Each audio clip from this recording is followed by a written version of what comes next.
बिस्मिल्लाहिर्रहमानिर्रहीम। अस्सलाम वालेकुम। आज का हमारा टॉपिक है पार्शियल फ्रैक्शन का। पार्शियल फ्रैक्शंस क्या होती हैं? Decomposition of resultant fraction into its components, कि किसी भी रिजल्टेंट फ्रैक्शन को उसके कंपोनेंट्स में या पार्ट्स में डिवाइड करने का नाम क्या है? पार्शियल फ्रैक्शन है। पार्शियल फ्रैक्शन के कंसेप्ट को डिटेल से समझने से पहले हमें जो जो चीज़ें पता होनी चाहिए वो क्या है। सबसे पहले तो हमें ये पता होना चाहिए कि रैशनल फ्रैक्शन क्या होती है। रैशनल फ्रैक्शन क्या होती है कि ऐसी फ्रैक्शन जिसको हम n x divided by d x की फॉर्म में लिख सकते हैं, जहाँ पे एन एक्स और डी एक्स पॉलिनोमियल हो और डी एक्स जो है वो ज़ीरो ना हो, तो वो हमारे पास रैशनल फ्रैक्शन बनेगी। रैशनल नंबर्स का कंसेप्ट पिछले क्लासेस में पढ़ के आए हम। तो अब क्योंकि इसे डिटेल में मैं नहीं जाऊंगा, तो इसके आगे जो टाइप्स हैं रैशनल फ्रैक्शन की, आगे दो टाइप्स आ जाती हैं, proper fraction and improper fraction, जो हमारी रेलिवेंट है यहाँ पे इस टॉपिक से।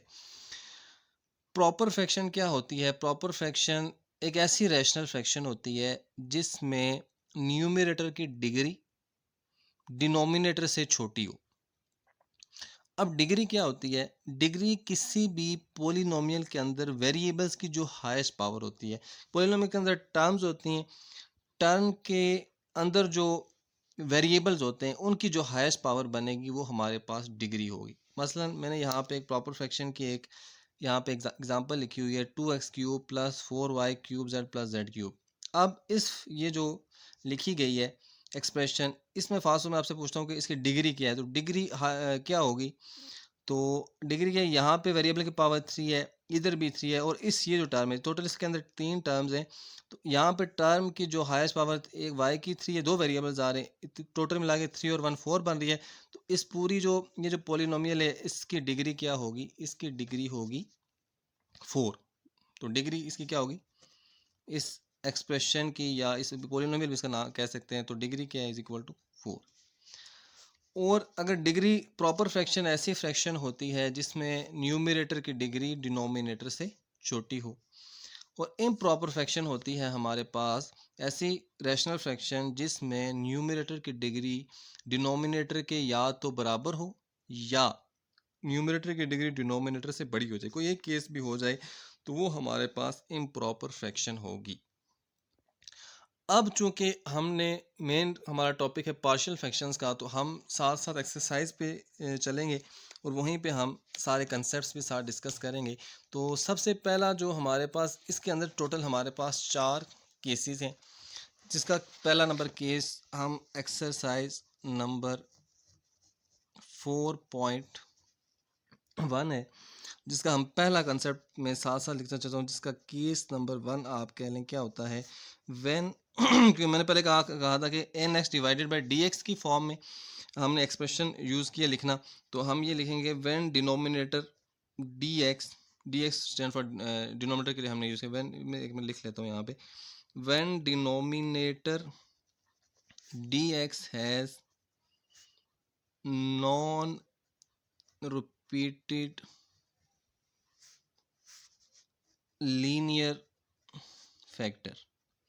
लीनियर फैक्टर क्या होता है? ये छोटी क्लास के कंसेप्ट हैं। तो a x plus b is equal to 0, इस फॉर्म में जो एक्सप्रेशंस होती हैं वो हमारे पास होती हैं linear expressions.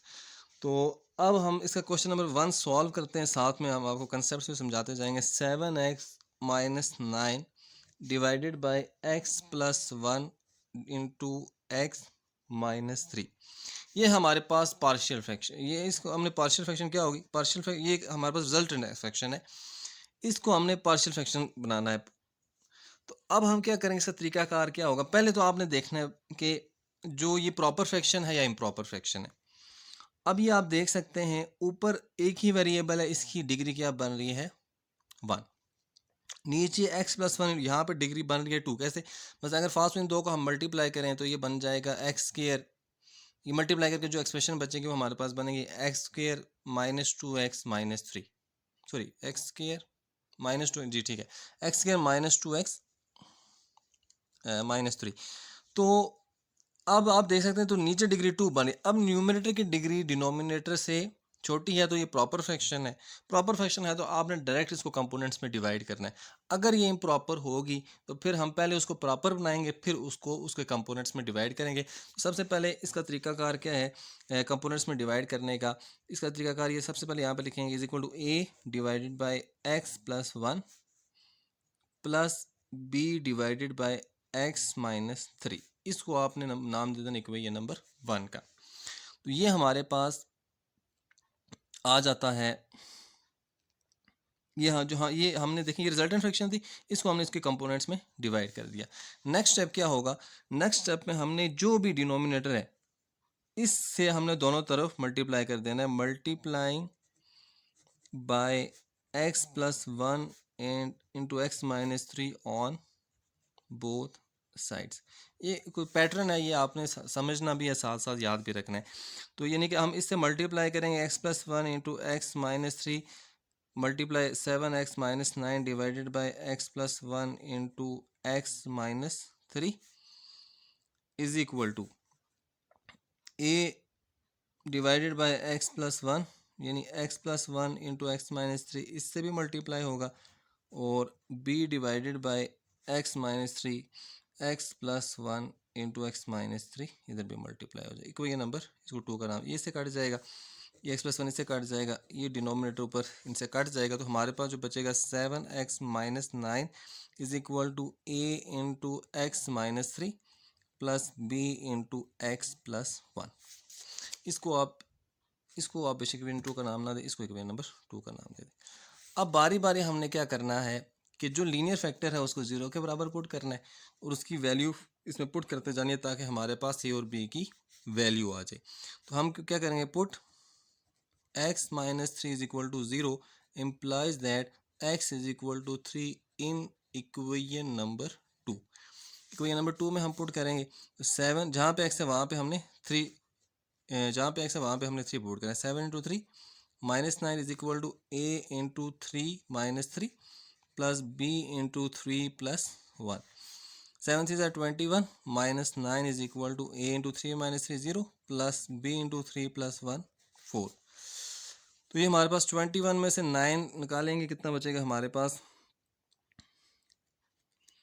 12 is equal to 0 into a 0 plus 4 into b 4b, 12 is equal to 4b, तो 12 divided by 4 is equal to b, तो 3 इज इक्वल टू b और b इज इक्वल टू 3। ये हमारे पास b की वैल्यू आ गई। अब हमें a की वैल्यू भी चाहिए, तो अब हम यहाँ से एलिमिनेट करेंगे a की वैल्यू। उसके लिए क्या करेंगे, अब हमारे पास दूसरा लीनियर फैक्टर था x plus one, put x plus one is equal to 0 implies that x is equal to minus one in equation number 2। तो जब हम ये पुट करेंगे तो हमारे पास जो इक्वेशन है वो बन जाएगी हमारे पास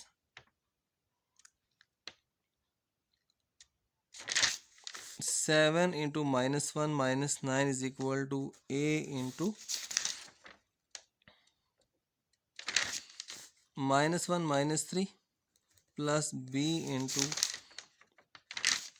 माइनस वन प्लस वन। ये हमारे पास इक्वेशन बने से minus 7 minus 9 is equal to a into minus one minus 4 plus b into ये minus one plus one 0 cut जाएंगे तो 0 बचेगा, तो 9 10 तो minus 16 is equal to minus 4a, तो b into 0 0 minus 16 divided by minus 4 is equal to a implies that a is equal to 4। तो a की value, putting value of